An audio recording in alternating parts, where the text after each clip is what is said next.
Good morning and welcome, viewers. You're watching NewsX and I'm Vaishali Kohli. Wars can only be addressed through dialogue, diplomacy and international cooperation. And all countries must ensure the safety of maritime routes and seafarers. Prime Minister Narendra Modi told a gathering that included US President Donald Trump on Tuesday, days after a US strike on a merchant vessel killed 3 Indian sailors in waters off Oman.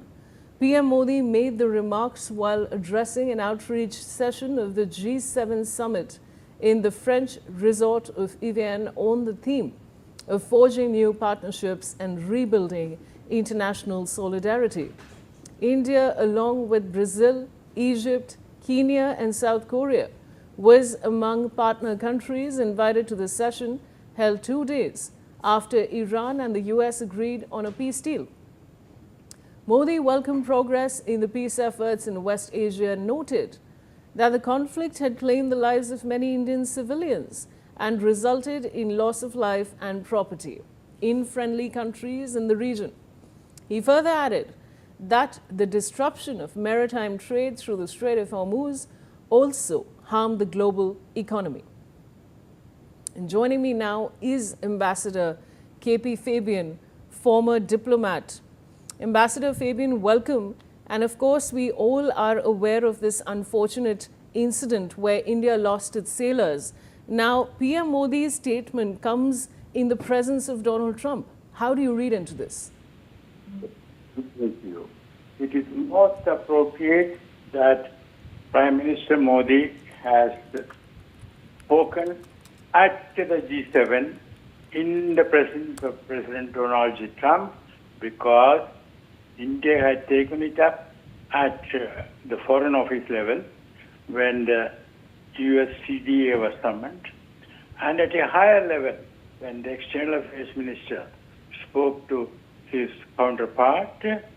But I'm sorry to say the response from the American side has been most disappointing. A, they did not express regret. B, they did not ask us to transmit condolences to the bereaved families. C, they did not say that they would undertake an investigation and let us know what happened. Now, regarding the investigation, the important point to make is that there is a protocol. If you want a commercial ship to sort of change its course, then you send warnings.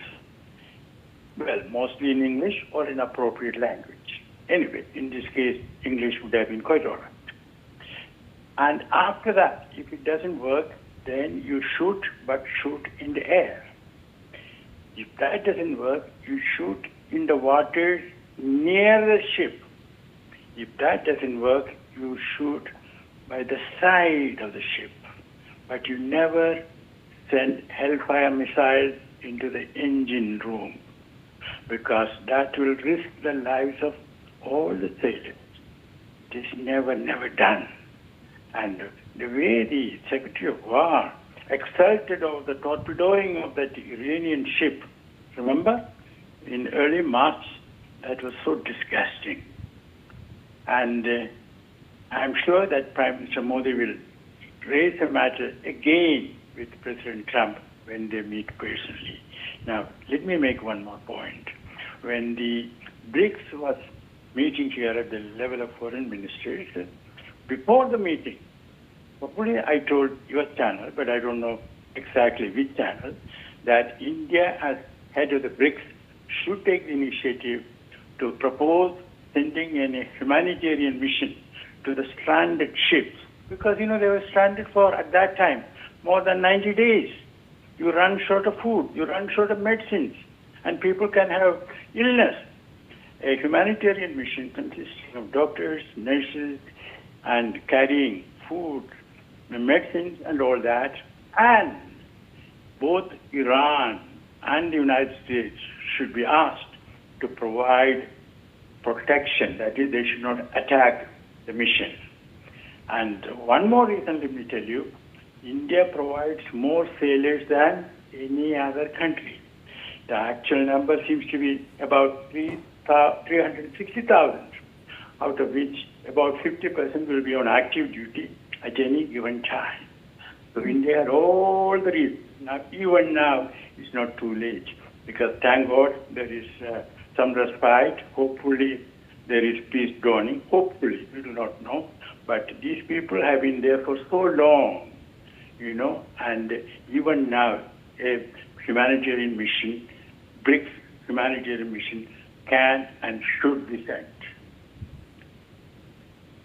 Ambassador Fabian, we were earlier talking to our viewers about the fact that, conflicts, whether it's in West Asia or especially Ukraine as well, is being widely discussed in G7. And how do you see this? Because these topics have really taken center stage there.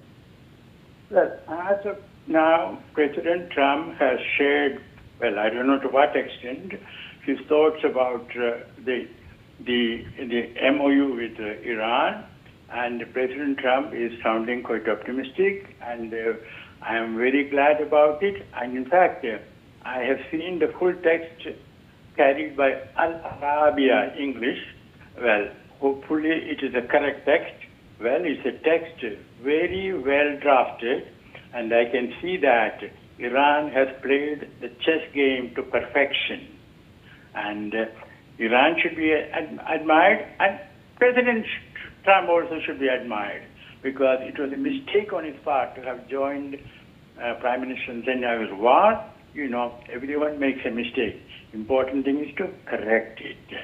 And if things go well, sanctions will be removed, and Iran will emerge as a major economy in the region, and we shall continue our work with Chabahar. We shall continue with our project for the North-South International Corridor, and much more. And Ambassador Fabian, my final question to you is that when it comes to the US-Iran peace agreement, do you see that as actually durable when it comes to its conditions, or merely a temporary pause in the tensions? No, I take it as of now as durable, because that is what President Trump is making clear.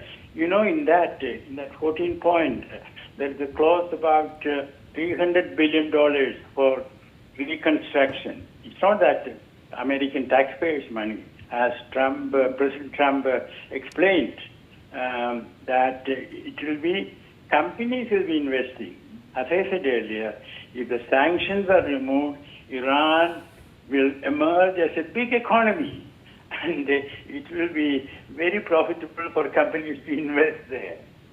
And also, the words are America and its allies, which means the GCC. That there is a report that Qatar has already wanting a joint electric grid with Iran. That UAE has already released $3 billion. That EU delegation was recently in Iran. So the GCC has understood that American bases do not give any protection.